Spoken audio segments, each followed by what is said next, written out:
Aujourd'hui, Dieu invite chacun d'entre nous à un festin de noces. Jésus nous parle d'un roi, le royaume des cieux, est comparable à un roi qui célébrerait les noces de son Fils. Comme il s'agit du royaume de Dieu, nous en déduisons que le roi, c'est notre Père et Créateur. Le Fils dont il est question, c'est notre frère Jésus-Christ. Et les noces nous suggèrent l'alliance entre Dieu et l'humanité. Les textes de la Bible qui ont été écrits tardivement insistent beaucoup, nous parlent avec beaucoup de détails de l'amour de Dieu pour l'humanité. Et on emploie même un vocabulaire conjugal. Saint Paul, en parlant du mariage, nous dit « c'est la meilleure image de la relation de Dieu avec l'humanité ». Et pendant 3 ans où j'étais vicaire près de Lyon, j'ai marié un certain nombre de couples, j'ai béni plutôt les noces d'un certain nombre de couples, et souvent dans les textes, même du rituel, il est rappelé que l'homme et la femme qui se donnent le sacrement de mariage deviennent icônes de cette relation. Icône, c'est-à-dire image. J'ajouterais que dans le catéchisme de l'Église catholique, on unit 2 sacrements, le mariage et l'Eucharistie. Dans les 2 sacrements, il est question de don et de réception, et d'union, bien sûr. Jésus précise bien que le roi a envoyé ses serviteurs auprès de personnes choisies, ceux que nous appelons les invités. Mais nous voyons bien que ceux-ci, bien qu'ils soient invités 2 fois, refusent, ne donnent pas suite à l'invitation, parce que, paraît-il, ils ont des choses plus importantes à faire, ou bien ils en arrivent à maltraiter et à tuer les messagers du roi. Et cela doit vous rappeler un texte que nous avons entendu il n'y a pas très longtemps, la parabole de la vigne et des vignerons. Les vignerons ont refusé d'entendre les serviteurs envoyés par le patron de la vigne, et quand il a envoyé son fils, alors d'abord ils ont tué même un certain nombre de serviteurs, et après ils ont fait de même avec le fils. Vous voyez bien que vous avez là la même attitude de la part des invités. Une parenthèse qu'un frère m'a fait observer hier en faisant la vaisselle, vous voyez que tout est grâce, même le moment de la vaisselle, qu'il fallait que j'insiste sur les noces. En effet, dans l'Antiquité, les noces sont un moyen d'établir la paix. Et les invités qui refusaient d'aller aux noces étaient considérés comme les ennemis du roi, parce qu'ils refusaient la paix que le roi voulait établir en mariant son fils avec une princesse étrangère. Or, dans l'histoire d'Israël, et dans l'histoire des autres peuples qui vivaient autour d'Israël, c'était très très courant. Vous savez que c'est un usage qui s'est quand même gardé jusqu'au XXe siècle. Bien.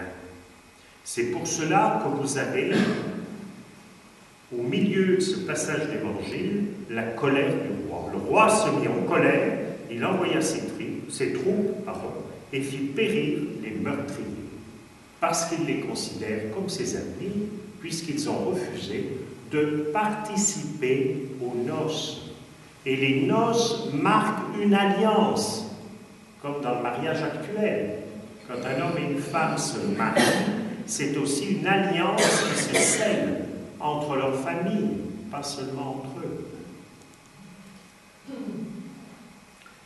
C'est aussi un rappel du dessein de Dieu. Lorsqu'il avait conclu l'alliance avec Abraham, il lui avait dit « En toi seront bénies toutes les familles de la terre. Genèse chapitre 12, verset 3. Le peuple d'Israël est le premier invité aux noces. Dieu, en effet, comptait sur le peuple qu'il s'était choisi, Abraham et sa descendance, pour transmettre son message d'amour aux autres peuples de la terre. Ainsi, peu à peu, tous les hommes auraient pu le connaître. Malheureusement, le message n'a pas été complètement transmis. Très vite, Israël s'est fermé sur lui-même et il a considéré ce message comme un trésor de famille qu'on garde jalousement.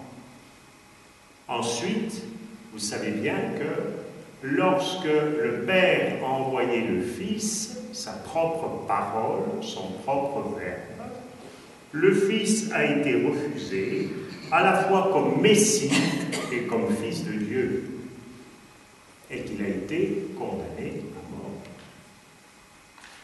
Cependant, ce refus n'entrave pas le désir et l'agir de Dieu. Dans la parabole, vous avez bien la figure de ce roi qui dit à ses domestiques « Allez inviter tous ceux et toutes celles que vous rencontrerez ».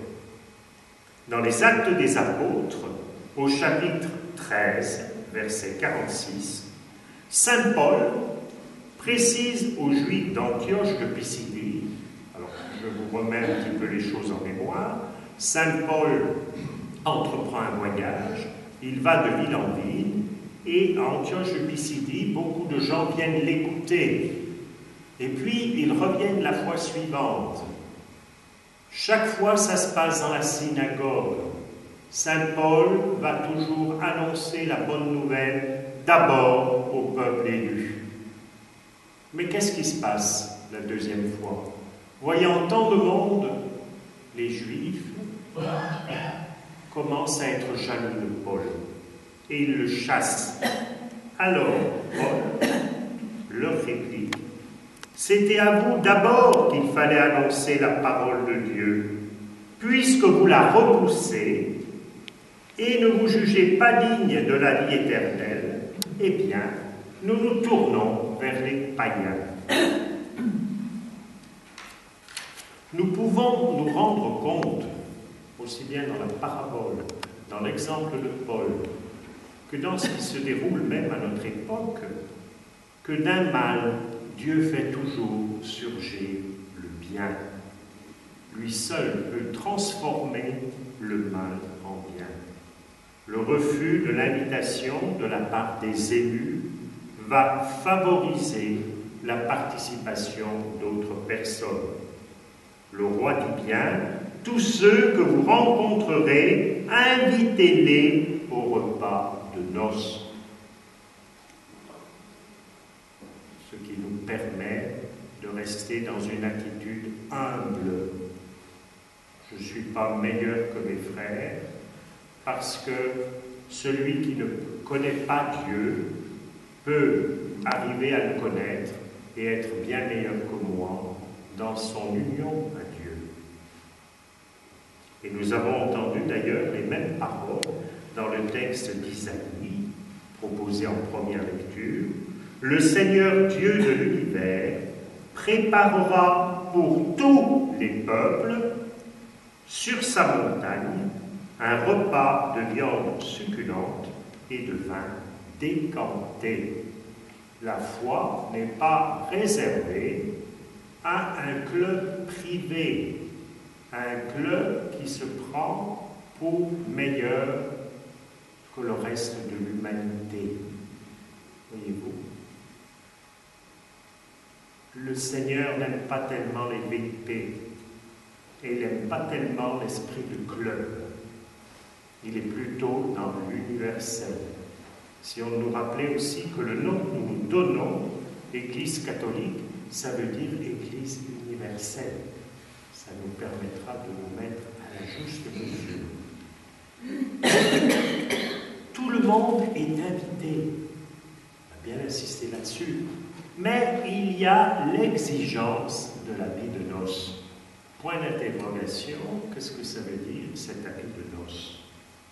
L'habit de noces, c'est en quelque sorte réaliser la volonté du Père, de notre Père et Créateur.